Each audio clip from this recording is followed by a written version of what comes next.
কালে একজন করতেছে যে গান কম, তাহলে তুমি ভিডিও করো। ভিডিওর সামনে আসে আর কইর পারে না। বললাম শোনো, তুমি যতই পাক করুক ওই এসে গোড়ের রোজে পড়বো।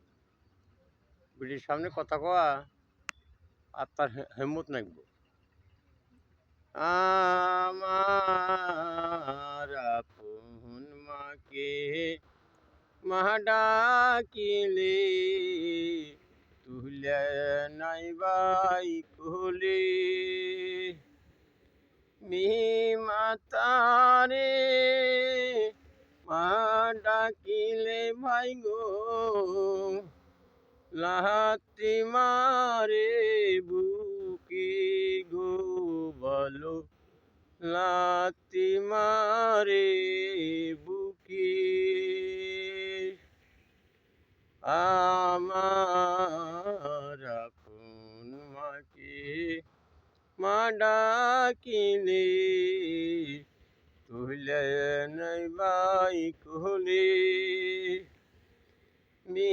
মাতারে মা ডাকিলে ভাই গো লাতি মারে বুকে গো বলো লাতি মারে বুকে।